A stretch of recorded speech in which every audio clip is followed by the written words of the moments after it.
There we go. Little delay of game, but we're with you. Welcome to SportsBeat Live, our weekly show talking Kansas City Chiefs with you and with the folks in the media who know them best. And look who's here: Sam McDowell, Vahe, Gregorian, Herbie, Teope. And I've just got an open-ended question to get things started this morning.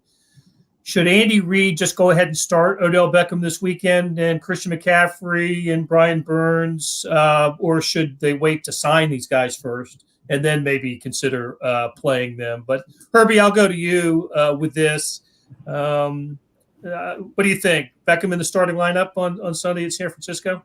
Hey, we are officially in speculation season part 2. Normally we go through this in in March leading up to free agency. Look, here's how I feel about OBJ. The guy hasn't been healthy since 2019. 3 major invasive surgeries. He's had 2 torn ACLs and a core muscle surgery. What are you getting with Odell Beckham Jr. at this stage of his career outside of his name? And yet if you're chasing past glory, what do you get with him when he doesn't even play special teams? You have 3 of those players that do that: McCole Hardman, Justin Watson, as well as Sky Moore. So when you look at the wide receiver core, to me, it just doesn't make sense. I know there's other names out there as well. Christian McCaffrey. Now, he might make sense. The Chiefs did restructure Travis Kelce's contract to give them some cap room, because if you trade for a player, you have to absorb that contract. But as far as the OBJ stuff, does it make sense from a lot of people's point of view? It does, but to me, it just doesn't, because of what, his inability to stay healthy. And I just don't feel like you should chase past glory when he's had 3 major surgeries over the past 3 seasons. So I don't see him in the lineup. He has to pass a physical first, too. Well, you mentioned Travis Kelce. Kelce's the one that has fueled the rumors with his podcast with his brother. And he wants Odell Beckham, and it was funny. If you haven't heard it, you should go and listen to the at least the excerpt of Travis Kelce talking to his brother about restructuring the contract and having about $3.5 million available to and to Travis Kelce. That's money that the Chiefs should and will use pretty soon. Jesse Newell's joined us. And Jesse, we're just in the middle of discussion about whether Odell Beckham Jr. will start for the Chiefs on Sunday at San Francisco. I'm still wavering on this, but what do you make of the rumors this week? Well, yeah, usually where there's smoke, there's fire. I mean, that's obvious. It seems like there probably is mutual interest there, but I'm sort of agreeing with Herbie, which is not a very good standing to be in usually. Like, that's sort of where I want to avoid. But I think so. I wrote today about the man coverage. The Chiefs face a lot of man coverage. It's pretty much not a secret that sometimes the receivers struggle to beat that, which is something you're going to need.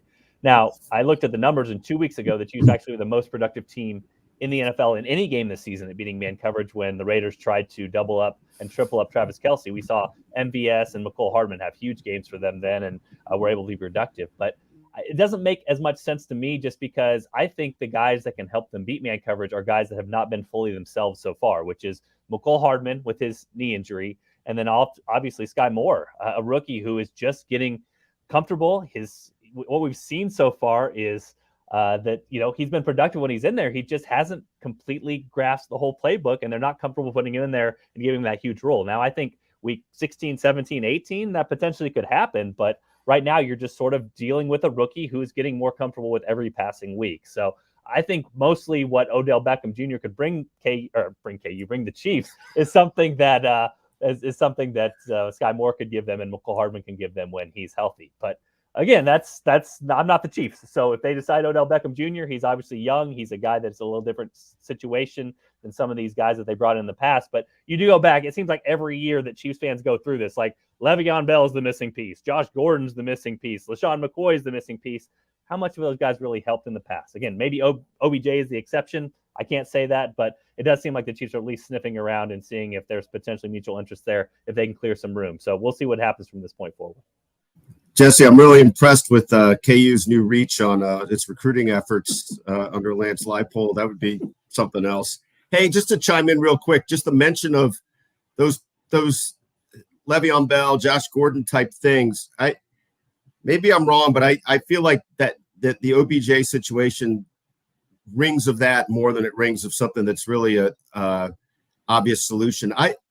Maybe you guys have seen it. I don't really know his condition either. I mean, that ACL was just 10 months ago. Do we know that he's going to pass a physical, as Herbie points out? I mean, I suppose it wouldn't be talked about this much if it weren't likely he could, but I feel like if the Chiefs look, a lot of times you have to kind of spackle together the way you improve, right? It's hard to do with big leaps and bounds in the middle of a season, but I'd sure like to be thinking about something more dynamic that could do a few different things, and that the recent track record is much more exciting with a guy like Christian McCaffrey. It takes a little something different to get at Christian McCaffrey, obviously, but if the thought is the Chiefs really need to catalyze this offense with something special, then I don't think OBJ is the answer. If I can, you mentioned his ACL. He tore it in the Super Bowl, and if I'm not mistaken, that second torn ACL was like 16 months removed from his last torn ACL. So you're dealing with 2 torn ACLs for a wide receiver who turns 30 on November the 5th. So I just don't low risk, high reward, depending on what kind of contract I sign him to. But it's just you're dealing with damaged goods here. And I'm not sure it's low risk. See, I hear people say that all the time, Herbie, but the risk is that you take out either McCole Hardman or Sky Moore from your rotation when those guys potentially could be better because they know the offense and they've been through it. And again, a guy like Sky Moore is just a rookie who's ascending and getting more comfortable with the playbook. So you have to take somebody out to put him in. And again, I'll just preface this always with, I'm not the Chiefs. So they have a better grasp of their roster and potentially what is needed in that regard. And listen, this is fun to talk about. Trades are fun. They're exciting. I mean, I'm looking right now as Shannon Sharp is discussing this on Undisputed. OBJ to KC. So, I mean, I get it. Like this is a national story. It's not just a local story. We all have fun talking about these sorts of things. But I think the reality of this might be a little bit different from the perception of this. OBJ is a big name. We know he's a huge personality. He's on Twitter defending himself with Chiefs fans yesterday. So all this stuff kind of builds up some fire. But as far as the results go and how much of an impact this potentially could make on the Chiefs when they might face the Bills and in Buffalo in the AFC Championship game, I just don't know how much that is and potentially how much better that would be than a healthy McCole Hardman or a developing Sky Moore. I like Michael's comment. Healthy OBJ might have won that 50-50 ball, the one that MVS did not come down with. And yeah, I don't have the TV on in front of me, but just on Twitter the last 24 hours, we've seen OBJ to the Vikings, to the Bills, to the Chiefs, Packers, all sorts of destinations for OBJ. And Herbie, remind me, when is the trade deadline, and how might that factor into? Could a team make a move before the trade deadline? You could possibly see that, and the trade deadline is after the Week 8 bye. I believe it's November the 1st. I don't have it in front of me, but I know it's the first week of November. And the Chiefs have been, they've been active. Remember last year they traded for Melvin Ingram, but they also showed some interest in Lonnie Johnson. We didn't know about that until Brett Veach revealed that during OTAs. So they are pinging away here, and when you gain cap space at this time of the year. You just saw Willie, special guest Willie, jumping off the cat tree behind me. But anyway, when you clear it from cap space at this time of the year, that may be a prelude to, hey, if we do make this trade, we have to absorb that contract for the rest of the year, and we just don't have the space. We need to build some space. So, like Jesse said, we're not the Chiefs, but some of the signs point to something might be happening. Sam, your silence is deafening on this whole matter.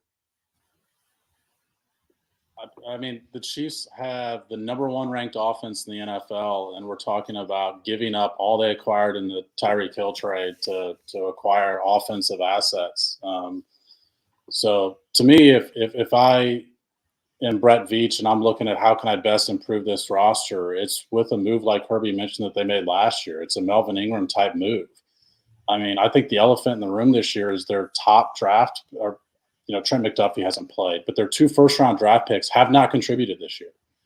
Trent McDuffie has been injured, and George Karlaftis has been bad. He does not have a sack this year. Maybe he got half a sack on that Frank Clark play. But, I mean, you look at his Pro Football Focus rankings, they're terrible every week. So if this is my roster, I need an edge rusher. And that's what I'd be targeting if I was going to give up draft capital, if I was going to eat up the only cap space I have for the remainder of the year. It's to get something that I feel like is an actual weakness. And I don't look at my wide receivers right now and think, man, I got to have another wide receiver to put me over the top. The Chiefs, like I said, they lead the NFL in points this year. Yep. That leads me into another topic: is what are the biggest needs for this team, and how does the Bills game, in retrospect, kind of figure into that? What did we see at Arrowhead last weekend that amplifies those needs? And absolutely, listen, I agree with you, Sam, but I also look on the other side, the edges on both defense and offense, right? Lack of a pass rush and not enough protection for Patrick Mahomes.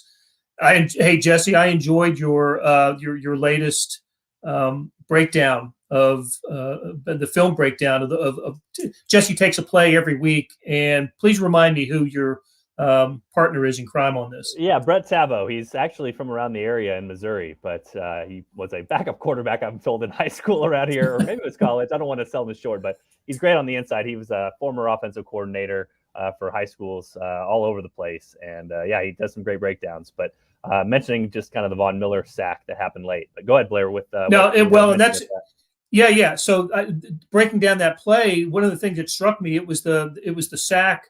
Chiefs had the 3-point lead. It was 20-17 in the fourth quarter. Chiefs had the ball. They get a touchdown here. I think they win the game. Instead, on 3rd and 6, the Bills get a sack of Mahomes, and they did it with a 3-man rush. 3-man rush. You can't have that.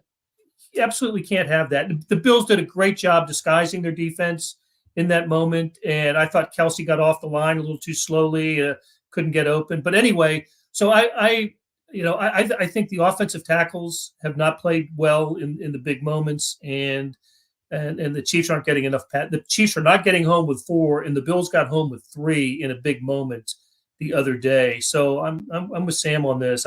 There are needs bigger than wide receiver and running back, but one of the players that could be out there is the Burns from the Carolina Panthers. Could the Chiefs be looking in that direction? And how do you guys feel about just bigger needs for the Chiefs than wide receiver? It just comes down to what you have to give up for them. I think that giving up a lot of draft capital would directly counter everything they did this last offseason. And if that's the requirement to go get a player like that, then it doesn't make a lot of sense to sort of extend this window in the offseason and then push your chips back all in the middle of the table. Week 8, week 9 of this season, when you only get them for half a season. I think it would have made more sense to do a move like that in the offseason if that was the plan. I mean, this was clearly a need, especially going into the draft when a move like that would have been made, or pre-draft. So absolutely, you got to check in on the Carolina Panthers. They have guys available. Those guys could help your roster, but it all comes down to what the cost might be. And the Chiefs are not going to be the only team. If Christian McCaffrey is available, if Brian Burns is available, they're not going to be the only team that wants those 2 players, or that feels like those 2 players can help their roster. So I don't anticipate it would be a cheap cost. So we had talked about how exciting this is, OBJ. By the way, Undisputed is still talking about it 7 minutes later on my screen. OBJ to KC, they are still discussing it. Let's talk about some boring stuff, because that's kind of what Sam is mentioning here. And this is where you have to come from it if you are Brett Veach. Okay, we talked about the Chiefs traded Tyreek Hill. They got the draft capital. They are pushing their window open. They're saying, what the Chiefs are saying is, we have Patrick Mahomes. We plan on getting younger, getting these young guys in, developing them, and being Super Bowl contenders for the next 10 years. That's basically the decision they made. Okay, what has happened so far this year with the Chiefs? Okay, we thought the Bills were the best team in the NFL. The Bills are the best team in the NFL. We thought the Chiefs are probably the second best team, or somewhere around there. The Chiefs are probably the second best team, especially in the AFC. The rest of the AFC and the AFC West has fallen back. Okay, they are not as good as we thought. The rest of the AFC in general has probably fallen back. Who's the third best team in the AFC? Baltimore, maybe. I don't Cincinnati. know. Cincinnati, maybe, and they struggled early on. So again, what has happened to the Chiefs is they basically stay the same. These other teams have probably gotten worse. The AFC West has gotten worse. And so why does this change anybody's mind? I mean, where this is barreling towards, again, if we're just being totally non-emotional about this, is a game for the AFC Championship in Buffalo where the Chiefs are probably 4 to 5 point underdogs. That sounds bad. And again, some of these things we're talking about in the margins, maybe the Chiefs become, if they get a Burns, a 3 point underdog instead of a 4 point underdog.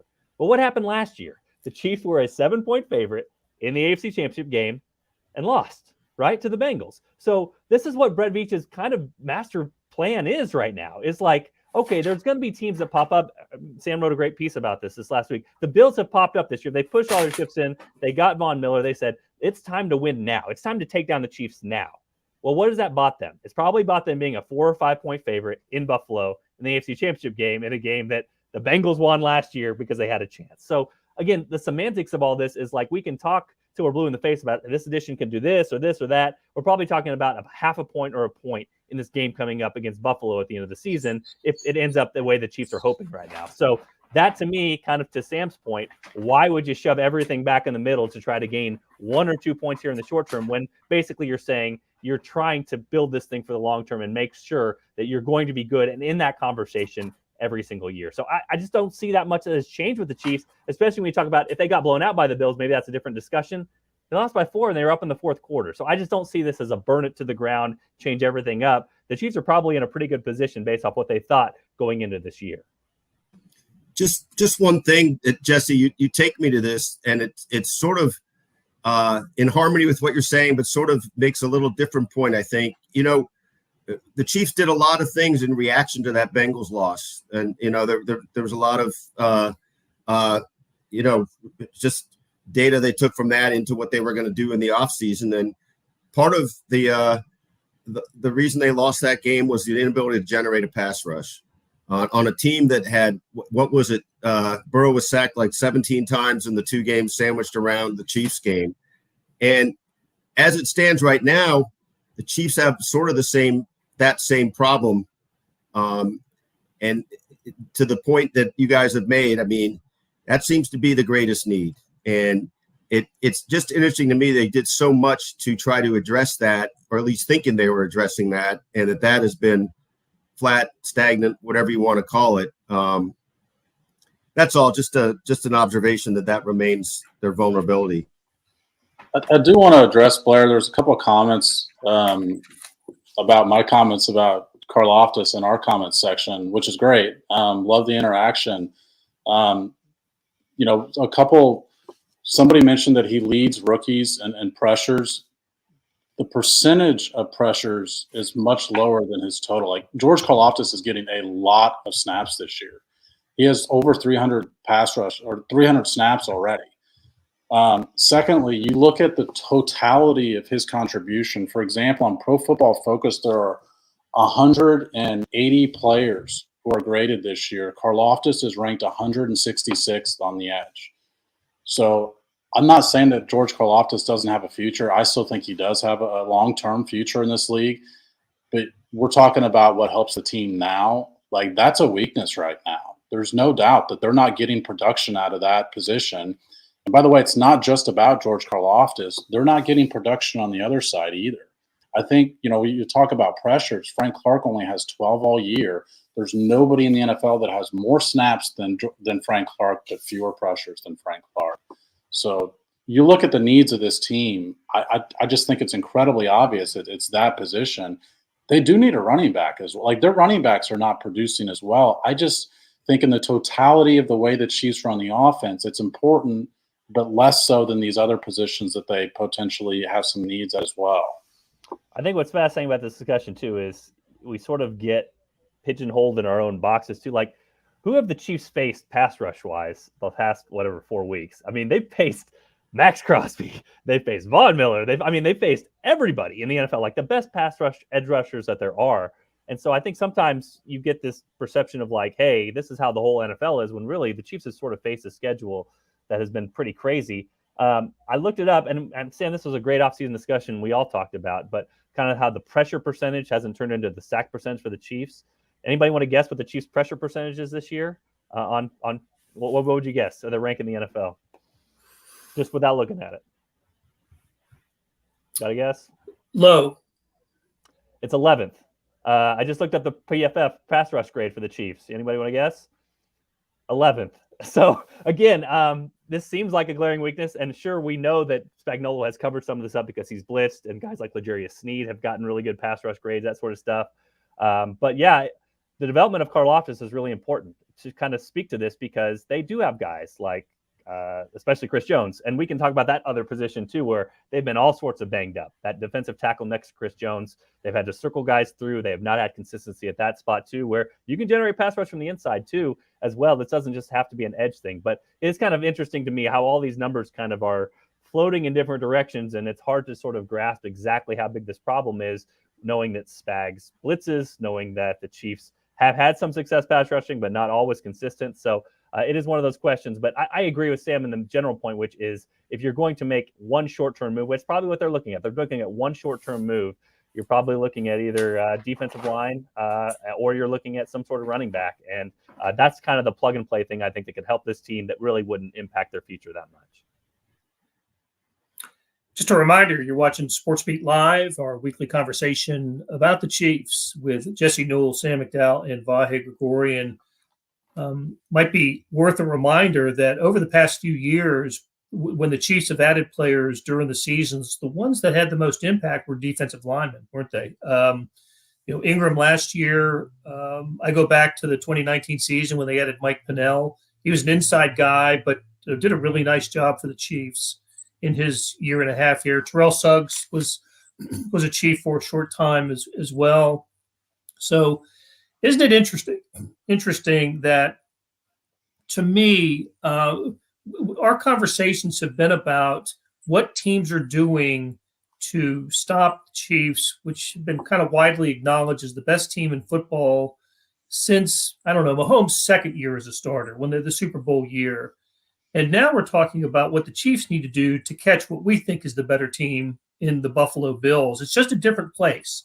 And it changes the conversation a little bit. And, I think it's a great tribute to Brett Veach and Andy Reid to keep the Chiefs at or near the top of the NFL, for as long as they have.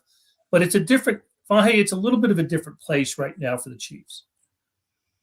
I think it is. And look, that we know enough about them to understand that they get that, right? That you wouldn't challenge Brett Veach's energy and imagination, right? I mean, the guy is kind of ever churning, and it'd be great to have kind of a GoPro cam on him right now, trying to see what he's doing, because he's just wired that way. And I think over time certainly has proven to have a good sense of their needs and the ability to fill in. Some things have worked out better than others because they're willing to take chances. But I think you're right that we're looking at a bit of a different order, although I'd still like to see the game last Sunday where Willie Gay and McDuffie are playing. And, the Bills had some people there down too, of course. But I think this is I'd call it more of a coin toss with the Bills. If the Chiefs can fill some element of this on the D line and just create more juice there. Look, it's a really attractive job for an edge rusher because you've got Chris Jones getting constant attention on the interior. When you look at the pressure numbers, Jones leads all interior linemen with I can't remember what the number is, but not even Aaron Donald has more pressures this year than Chris Jones from the interior. That includes Chris Jones playing some snaps on the outside too. And you wonder about, as we sit here and discuss what we think the Chiefs' biggest needs are, we can take our clues from the Chiefs themselves. They've lined up Chris Jones on the outside, despite that never being the plan this year. Like, they think they need some help getting some more from that spot. So I don't know. I guess I'll probably repeat myself a little bit, but I come back to it, and I just think it's pretty obvious what the Chiefs need most. And Blair, you made a great point with they've had more success at this position than they have any other when you talk about mid-season acquisitions. you look at their midseason acquisitions on offense, and they're typically aging players who used to be good, who don't end up giving them much in the end. And Odell Beckham is not an aging player. He is coming off of an injury. I do think there's some question mark there about what he's going to give you in the end. And you've only got probably one move in you because of the cap space. And I just think you could be more economical with that elsewhere. Real quick, too, I mean, I know we talk about the Chiefs chasing the Bills, and that's absolutely what's happening, but I saw a tweet from Aaron Schatz from Football Outsiders. Buffalo right now is the first team in the last 19 years to end a week number 1 ranked in their numbers in offense and number 1 ranked in their numbers in defense. So I think part of this, we just sort of have to tip the cap to the Bills, right? I mean, the Chiefs are chasing the Bills, and that is happening, but the other 30 teams are chasing the Bills too. And so being second place in a year where basically any other year you might be first place, that still deserves credit. It just means that the Chiefs are behind, and they're behind because the Bills built up a superpower. They've got Josh Allen on a very cheap deal, and they've got other places where they can throw money and bring in guys. And even when they're a little bit hurt, they're still really effective. So again, this is sort of goes back to the old cliche, the other guys are trying too. But I do at least want to mention that, like, just because the Bills are really, really good doesn't mean the Chiefs aren't doing well in their own right. I just think this year they probably ascended above the Chiefs. And maybe they were that last year too, and the Chiefs won the coin flip game. But that's kind of my point. Like, the playoffs play into what the Chiefs are right now. Like, the Chiefs are going to have a 30, 35, 40% chance to win on the road against the Bills, even if the Bills have proven themselves to be a better team over the course of the season. So that plays in the Chiefs' favor, just like it played in the Bengals' favor a year ago. But I did want to give it like a little hat tip to the Bills because they're playing really well right now, and they have a great front office. They have a great quarterback. They have all those things that the Chiefs have too. And the fact that they've got passed up, the Chiefs got passed up, and they tried to rebuild and bring in some young guys this offseason, I don't know that there's much shame in that. And by the way, they're barely worse than that team after all that Jesse just said. I mean, they're right in that game. Jesse looked at the drive with the Von Miller sack. I'd encourage people to go read that. 2 days earlier, I wrote about a different drive that I thought made the difference in the game. Like, they are right there with the team, which was my biggest takeaway from that game. Is I think all of us on this call thought the Bills were the best team going into the season, right? That gap is maybe not as wide as we thought, and it's basing a lot just on one of 17, but it's not like the Chiefs have this large gap to make up to the. You've got to catch up to the Bills. Like, you feel like you're right there after that game. And I'll remind you that I think this is right. In the last 4 Super Bowls, I guess we're just assume that Buffalo ends up being the top seed in the AFC this year. But in the last 4 Super Bowls, so 8 teams, right? 4 Super Bowls. A top seed didn't win the Super Bowl. And I think only twice did a number 1 seed play in the Super Bowl. And that was the Chiefs against Tampa Bay and the 49ers against the Chiefs. Everybody else had to come off the pace and typically win a road playoff game to get there. Now, the Chiefs didn't have to do that in 2019, even though they weren't the 1 seed. They got to play at home, and teams in front of them fell. And of course, last year for the Chiefs, they didn't have to play on the road, and they weren't the 1 seed. But you absolutely can get to where you want to go and not have the best record in your in your conference. And that's a little bit of a different position could be a little bit of a different position for Kansas City this season. We've had some great questions. I wish we could have gotten to more of them. Let's just take a couple real quick. How about a Carlos Dunlap take? David asked, he was supposed to add edge pressure. Is there a scheme, or has he fallen off? I actually think I don't know what his grades are, but I think Dunlap's been pretty decent for the Chiefs this year. Anybody graded him, or what does PFF say? I don't know. Yeah, no, I think earlier on he was really good. I think they were everything. It was interesting. We were having this discussion earlier that the Chiefs weren't able to sign Melvin Ingram. Then he was the AFC Defensive Player of the Month in September. But still, the discussion was sort of like, hey, Carlos Dunlap was pretty good for the Chiefs, especially that first month. I think it's fallen off a little bit lately, but he still ranks as one of the highest graded players. So I think it's been good. I think some of his contributions are sort of the run contributions, which he talked about when he signed here. He wanted to contribute in both ways. So I think he's been good. It's sort of a rotational piece when you're looking at this. And again, I think for the Chiefs, this is the other part of this we have to kind of wrap our minds around, which is they got basically no contributions from rookies against the Bills that last game. If the Bills and Chiefs play again, I bet they get lots of contributions from rookies. So we'll see how that all plays out. That Karlaftis question comes back again. But I do think Carlos Dunlap has been what they signed him for and been good enough. It's just he could use some help along with Chris Jones. Well, that's definitely a developing story, the contributions from rookies. It's been nothing but praise for that class ever since they signed. And look, there have been moments of greatness. The Watson length of the field interception return to basically to beat the Chargers. There have been moments for this rookie class, but I don't know, man. I saw that I don't know how to pronounce his first name, but the Bills cornerback who the Chiefs were considering, in the first round, Elam, the kid from Florida, make that pick in the end zone, winning the 50-50 ball that we talked about earlier, and thinking, I want to see that play from the Chiefs. Blair, I was going through this a couple days ago, but look, their rookie class has been hurt by the fact that their top pick just hasn't been on the field but for a half. Right. But you haven't gotten anything out of them for that reason. Karlaftis has been underwhelming. Sky Moore isn't getting on the field much. Brian Cook isn't like a full-time player. He gets on in the dime packages. Leo Chanel has not made a play, even though he's been offered the playing time. Joshua Williams, I think, has been fine for a fourth-round pick. Like, you'll take that for a fourth-round pick. Darian Kernard, we didn't think was even going to make the roster.